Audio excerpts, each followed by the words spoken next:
Hello, and welcome to Ending Physician Overwhelm. I'm your host, Dr. Megan Mello. I'm a family and obesity medicine physician, as well as a certified life coach for physicians. In this podcast, we talk about how the learned habits of people-pleasing, perfectionism, and a lack of boundaries show up in our lives and how they contribute to burnout, exhaustion, and overwhelm. The healthcare system is broken, my friends, but let's not wait for it to be fixed in order to feel better.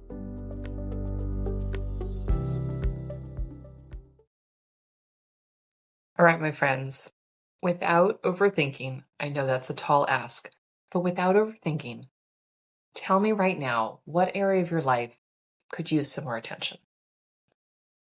It sounds like a straightforward question, but for many of us, it gets complicated pretty fast. And I think a lot of us could be in a place where we just throw up our hands and we say everything. Nothing is working. I'm a mess. Today, I'm going to break it down into probably the top 5 areas that I see physicians struggling with. And we're going to decide, where are you right now? What do you need help with? And figure out, what area are you going to choose to focus your attention on? So if you're someone who could answer that question for me right now, this episode is exactly for you. I got you. So, as I've mentioned, and of course, if you've been a longtime listener, you will know that this is true. I spent a lot of time working with physicians in various capacities.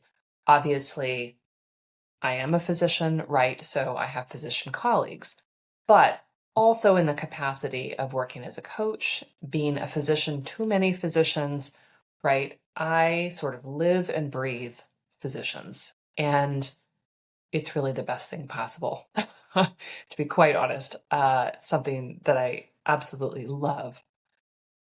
But these are the common areas where I find that we struggle. And we could say that these are probably universal to many different adults, but there are unique features to the work that we do, the way we've been trained, the way that we often are conditioned to think about ourselves and things related to our lives, that come up as real barriers to us living the kind of lives that we want.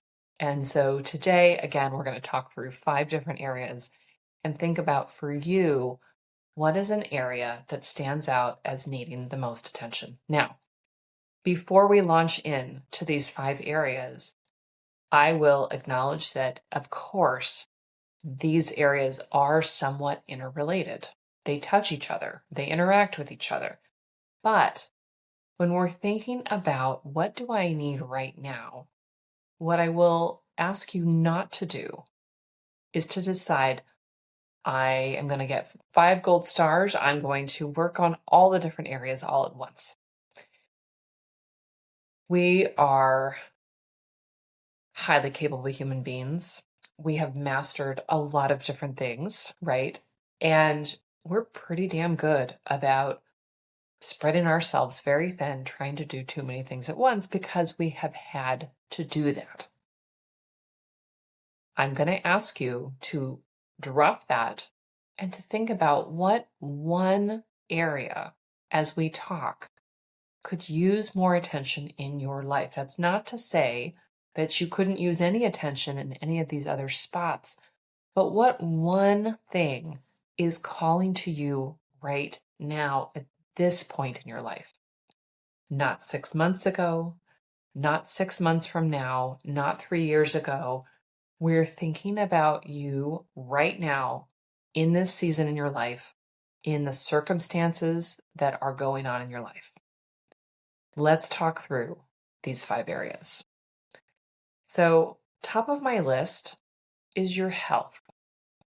Now, this podcast is not objectively about health, but it is critical that we pay more attention to our health than we have done traditionally in the past, for so many reasons, right? In medical school, in residency, in fellowship, we have been made to fully ignore our own health needs in multiple different ways, right? It's hard to take time off. It's hard to make it to medical appointments, sometimes hard to access care for yourself, but also you've been taught to push through and go without sleep, go without, I'll say, just generally nutritious food, and sometimes without food altogether for long stretches, without water for long stretches, without bathroom breaks, right? We could all share some probably pretty horrendous stories of ways that we have ignored our own health and consequences that have come from that. But in this season, where you are right now, your health might stand out to you as something that you're going to choose to engage with and focus more attention on. That might be because you feel like your health is declining in some way. Perhaps you have a new diagnosis. It might be a big one, or it might be a minor one, but one that calls your attention to the fact that you've been ignoring your health because, again, you've been conditioned and trained to do so. You may just want to pay more attention to your health for no other reason than because you want to be a human who pays attention to their health. You want to age healthily. Perhaps you are currently pregnant or planning to become so or wanting to start a family, right? And getting your health in order feels like an appropriate priority, right? If you were to take more responsibility for improving your health, we're going to, if we're assuming that you're going to focus on that, what would that look like? As we go through each of these 5 areas and you find the thing that's calling to you, I would encourage you to sit down with that area and write out, what would it mean if I were to be taking more responsibility for improving my health? What would that look like? Would I focus more on sleep, on exercise, on nutrition? Would I make sure that I was up to date with preventative screenings or, just scheduled my mammogram? What would that look like? Let's write it down.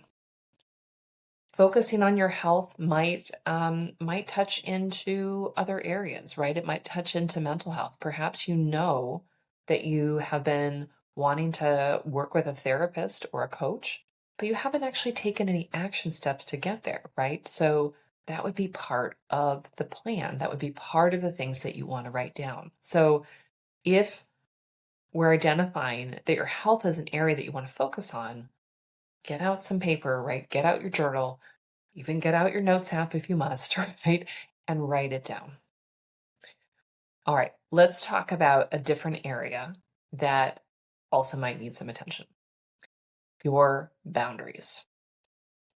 Now, for the sake of trying to keep things simple, let's talk about boundaries in a few different terms. So, one definition that comes from Brene Brown is what's okay and what's not okay, right? Very, very simple. What's okay for you? What's not okay for you? What's okay for your interactions with patients or staff? What's not okay for those interactions? What's okay for people in your personal life? What's not okay? Thinking about it from that term makes it pretty simple. And boundaries are an area of very common struggle for physicians. Of course, we've talked about that many, many times, but the problem has not gotten better, right? We still need to focus attention on it. Another way that we might talk about boundaries is behaviors that are above or below the line, right? Just different words, same idea of trying to decide, again, what's okay and what's not okay. Now, when we think about boundaries, often many of us will project onto sort of other people, and think about, well, I see that so and so has really good boundaries, and I don't know, it feels like I can't do that. It feels like I've gotten pushback. It feels like I've been in trouble when I've tried to state my boundaries. And that is a very real lived experience. Um, I think that's especially true for women. It's especially probably true for people of color, for other, minority groups who are not in the dominant position, right? So boundaries between a leader in an organization and somebody who's employed, boundaries between people of different gender, people of different licensure, right? Physician versus medical assistant, right? There are hierarchies that make boundaries challenging, but there's also just our training, whether that's cultural, whether that's gender based, whether we're talking about medical training specifically and hierarchy. Boundaries have been a common area of struggle. And again, many of us have faced censure when expressing boundaries that makes us feel that boundaries are wrong. But boundaries are not wrong. And trying to decide for yourself what your boundaries are is increasingly necessary work. We are people who are easily taken advantage of in terms of our time, our expertise, the ways in which we are employed in a broken healthcare space. Deciding how we will stand up for ourselves, how we will represent ourselves as free-willed individuals, how we will choose to make decisions about our employment or not employment, right? It is important that we pay some time and attention to our boundaries. Doing focused attention on boundaries might also be some boundaries with yourself, some boundaries around your time or your energy, right? How do you want to honor what's okay and what's not okay for you? So there might be a lot of work that you want to do in this space. If that sounds like, oh, yep, no, that is an area of difficulty for me, just know that you're in good company. And this is good work to do because, of course, being able to live a more balanced life includes being able to have clear boundaries, being able to say what is okay and what is not okay, what you will do, what you won't do, what you will tolerate, what you won't tolerate. Sometimes that's going to come with uncomfortable emotions. I would say probably more often than we would like. Sometimes it's going to come with some conflict. Sometimes it is going to lead you to make big decisions. None of that is wrong. It can make boundaries feel dangerous. And of course, if you, like so many humans, have struggled at all with big T or little t trauma, we will acknowledge that that is wrapped up around how you feel about boundaries. And when that is true, we need some professional help and attention because we want to make sure that we can give ourselves a sense of safety as we are starting to do this work around practicing boundaries. All right, what is another area that we might want to focus some attention on? This one is your emotions, your emotional well-being. Now, related to health and boundaries, right? It's not fully unique from that, but it might be its own little area of attention that you decide this is some work that I need to be spending some time doing. If you found yourself just getting stuck in your emotions, not being able to regulate, not being able to pull yourself out, and this is having real consequences. That might be consequences on your relationships. It might be that you are feeling clinically depressed or clinically anxious in a way that is causing impairment, right? Any of these areas, you might just feel, I am not enjoying my life.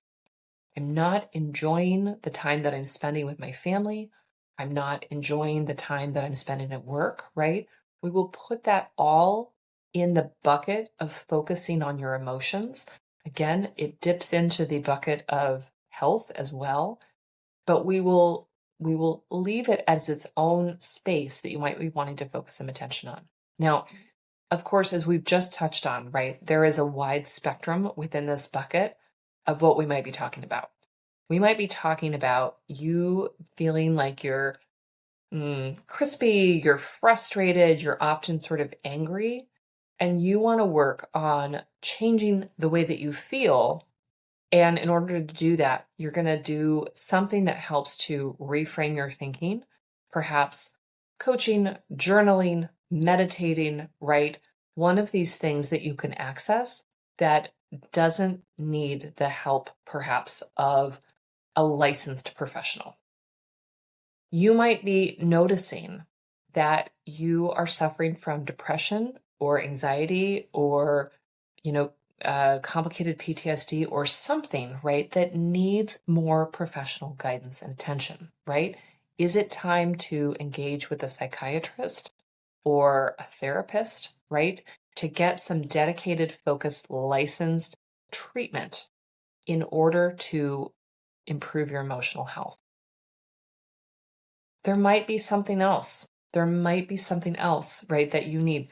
Couples therapy might fall into the emotional health bucket, right? Because I don't know, the emotional well being of you and your partner in your relationship needs some health and attention. If that area calls to you, again, know that this is very common. It is very common that we struggle with this as humans who deal pretty much nonstop with humans in distress.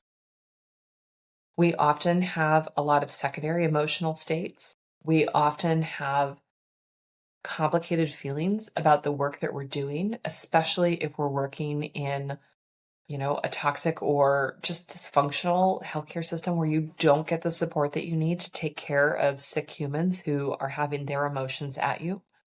We've been taught to shove our emotions down, certainly as professionals, but perhaps also socialized to ignore our own emotions, early on. I think we have more and more recognition of the impacts of big T and little t trauma, and especially little t trauma from, I'll say, just our lived experiences as humans.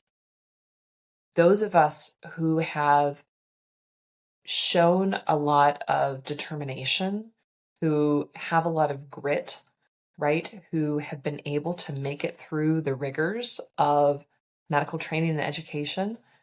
Probably a lot of us come from backgrounds where we've experienced a lot of little t trauma. We have learned how to navigate difficult, complex systems and keep ourselves safe by performing. I don't think this is probably all of us, but I do think it's probably more of us than any of us could quite know about. And I think it is an excellent area to choose to spend some time on if that sounds like you. Again, you can decide what seems like the right level of where to focus the attention within this bucket, but I would say that probably more of us than we would like to acknowledge would benefit from professional licensed help. Again, that could be a psychologist or a psychiatrist, it could be a therapist, it might be a coach who has specific sort of emotional regulation type background and training, right? But getting help from another human is a good thing to do if this is the bucket that you're choosing to focus on. All right, number 4, your time. So again, overlap with other areas that might be calling your attention, but focusing on how you spend your time could be its own area that you're having struggle with. And we will fully acknowledge, right, that this gets a little tricky because so many of us work so many hours. We don't think that we have a lot of choice over that. And we could argue about that, but I will point out some areas that we probably have more choice than we realize. And the time that we do have control over, we are not always taking 100% responsibility for and not always managing it well. So, this could be an area that is good to spend some time and energy. And if it sounds like something that you're struggling with, then, tune in and let's talk about it. So, what does it mean to think about taking more responsibility for your time and focusing attention on this? It means getting very clear on how your time is being spent, not the way you think you're spending your time, but to actually get some data around how many hours am I spending taking care of patients and what are the different buckets, right? That might be, depending on what you do, time spent in appointments. And are you generally always running overtime and then ending up with less pockets of time? So, for example, if you chronically are running late in the morning in clinic and then working through lunch and going straight into your afternoon, right? Then that is an area where you need to be focusing some attention on. If you are, so we could have appointment times, we have time spent on inbox, whatever that looks like for you, or we have times that we are rounding if we are hospital based, or we have times in the OR, right? We're thinking about all of the buckets where our clinical time is spent. Then there are also administrative tasks that are not clinical. So I'm not talking about your medical inbox here, but we can think about keeping up with all the emails, my friends, the work email, the personal email. We can think about time that you spend making sure that you are doing CME, both the doing and the planning of the CME, as we talked about in a recent episode. Time spent making sure that, things like credentialing and licensure and those things that have to be maintained are staying current. Now, a lot of us might work in a big system where some of that is sort of done for us, sort of, right? But you know that there are still those times of year when you get the emails, your license is due, your DEA or NPI, like any of those things need to be renewed, or you have to refill out this credentialing paperwork, right? We need to think about how we are looking at our overall time and just acknowledging that it does take some time to do those things. It may be a relatively small amount of time, but you might think, I might need to anticipate having 1 to 2 hours, let's say a month, on the administrative tasks that are related to working as a physician, right? And if you set aside that time, if you didn't need it that month, fantastic, right? But if you do need to spend an hour planning for your CME or doing dumb paperwork, but you had it set aside, right? You would be mastering your time better, and that could be really beneficial. Mastering your time might also be looking at the time, again, that is outside of work. So none of those things that we just mentioned, but the time where you are, I shouldn't say supposed to be at home, right? But the time that you are off duty, the time that you have that we'll call a weekend, even if it doesn't fall on the weekend, the time that you have PTO, whether that is vacation hours or CME hours or sick leave, right? How are you using those buckets of time? How much time are you spending on your phone that is not related to work? So, not texting with a colleague to ask a clinical question, not looking at your password, sort of two-party administration sort of app sort of things, or researching something that is pertinent to a patient you are currently taking care of, right? How much other time are you on your phone and what does that time look like, right? If you are choosing to spend more time, if you are choosing to focus your attention on reclaiming some of your time, you have to go into your phone or your computer and find out what is the time that I'm spending on Instagram or Facebook or Amazon, right? Where is that time going? Am I okay with the time that I'm spending there?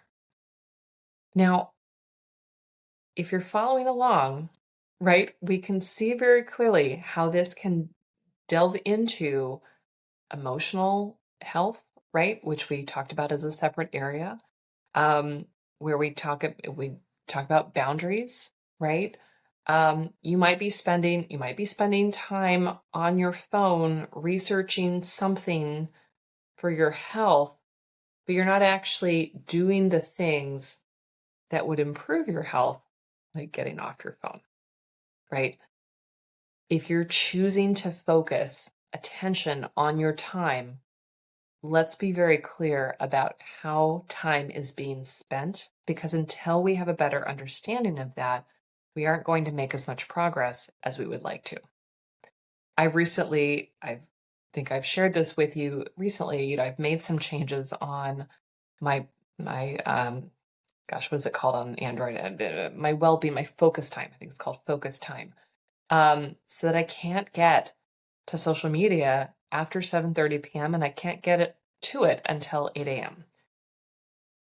There are some days when I would basically not be able to have any access to social media because I am working and or at home with my family and not able to, you know, spend time scrolling on Instagram. Part of me hates that, but it has actually been incredibly helpful because I bet if I looked back at my time, in these weeks since I've done that and before, I bet you it's significantly cut down on the time that I've spent on the social media apps, which, of course, is just dumb, mindless scrolling because that's often what we do when we don't know what to do.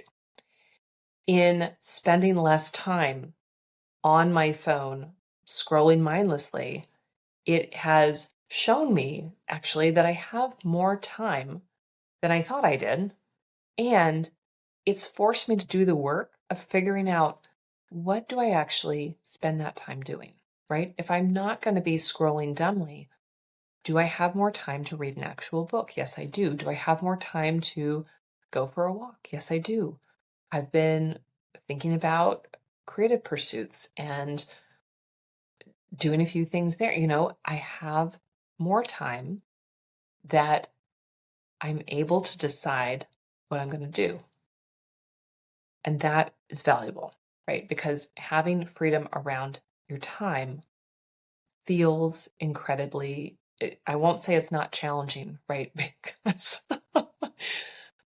Because free pockets of time can push us into overworking, right? But it's also an excellent opportunity to spend more time as a human, to spend less time in my physician brain and more time in my human brain. And that is good for all of us. All right. So let's talk about the fifth area that you might choose to focus some attention on. The fifth area is your career arc. And I'm calling it that because, of course, you might be thinking about things that you want to be doing or changes that you want to be making in your career. And when that is going on, we want to really be thoughtful and focus our attention on that. We aren't going to decide as a non-runner to start training for a marathon and be making a big career change. I mean, I suppose if you really want to do that, but that's not very realistic sounding. But there are times where we need to focus some thoughtful attention on deciding what we want next in our career. If I am deciding to open my own practice, for example, then I want to be spending time thinking about, what are the kinds of things that I need to start doing or thinking about now in order to make that happen within the next year. Who do I need to be talking about to? What resources do I need to start looking at? Do I need to start reading or spending time on podcasts or talking to people who've done it or spending time in other people's practices, right? I would need time that is set aside in order to do that. If I am thinking about moving to a new part of the country, right? Then I want to spend some time and attention trying to figure out, all right, what would jobs be in that space, right? There are times in our career where we are going to focus more attention on the arc of our career. When I decided to leave my job in a big healthcare system, I decided to focus attention on getting a second board certification, which was the obesity medicine boards, and of course, doing some work in not only getting that, but also I was spending time with other folks trying to figure out, all right, what would be the move after I got that board certification? What would I choose to do and who did I need to talk to? At that time, it didn't leave me with a lot of time to focus on other areas of my life. I'm not going to say that I completely ignored those, right? But just to say that when we are thinking that something needs to change in our career, we are going to look at an academic position or make a big move, right? And we need to find a new job or start our own company or something, right? Get some kind of new training. We will need to focus time and attention on that area. You're probably not going to spend all of your attention all year, all the time, every year on your career arc. But there are times when it needs more focus and attention. All right, so let's look back. These are the 5 areas that we are thinking about that are common areas for physicians to focus on. And again, as I read through the list, if you haven't already identified what part of your life could use some more attention, then listen up. So we thought about your health. We thought about your boundaries. We thought about your emotional well-being and just including your emotions in general. And that might dip into diagnoses such as depression, anxiety, PTSD, but it might also just be, I'm cranky more often than I would like, and I would like to choose to start thinking and feeling differently, right? We thought about your time and how that time is distributed and getting real with yourself about where your time is going, both the time that you have control over and the time that you spend at work where we feel like we don't have any control. Although I would push back on you and say we may have more control than we would acknowledge. Topic for another day. But I want to keep playing with this idea over and over again that we have more control over our time than we give ourselves credit for. And number 5, your career arc. So health, boundaries, emotions, time, and career arc. What stands out to you as an area that you need to focus more attention on? I invite you to sit down with it. Again, sit down with that area. Think about your current state. Think about maybe past experiences you've had with trying to make improvements and how they really went, coming from a place of curiosity and honesty and not judgment. Think about what your goals are for that area, right? If you would like to focus some attention on your time, what is your goal for doing that? Is your goal to spend less time on your phone and to have more accountability for choosing intentionally to spend time on things that you enjoy? Fantastic. But we want to be that clear. I would like to spend more time on hobbies and less time on my phone. I would like to spend more time with people who I love and less time on my inbox. Getting really clear. So thinking about where we are, places we've been and what worked well and what didn't, where we would like to go. And again, I'm going to remind us that even though there might be multiple areas here that we've talked about that you would like some attention on, I would like you to pick just one that you're going to think about. And you might put a time cap on it. You might say for the next 4 to 6 weeks, I'm going to choose to focus my attention on improving this one thing. My health, my boundaries, my emotions, my time, my career arc. I promise you 4 to 6 weeks, if you choose to spend some of that time paying attention to this area, giving it some thought, taking pen to paper, right, and getting some things down, trying things out, deciding if you need to engage the help of a professional, you can make real progress in one of these areas.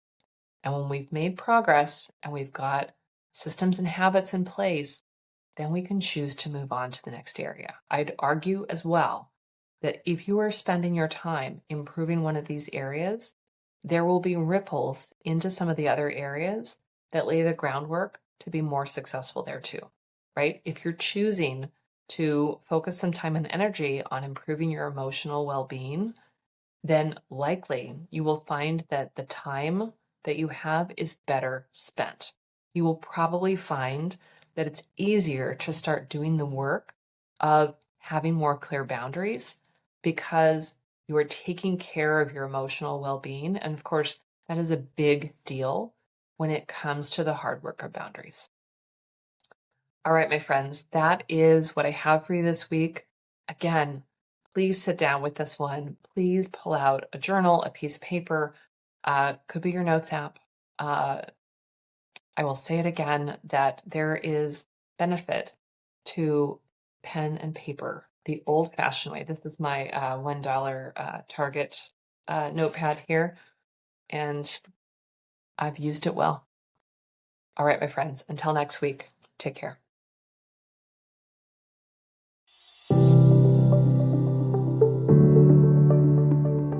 Well, that's our show for today. Thank you as always for listening. To learn more about my coaching programs, head to www.healthierforgood.com. And if you love this podcast, please drop us a review on iTunes or support the show by clicking the link in the show notes. Until next time, take care.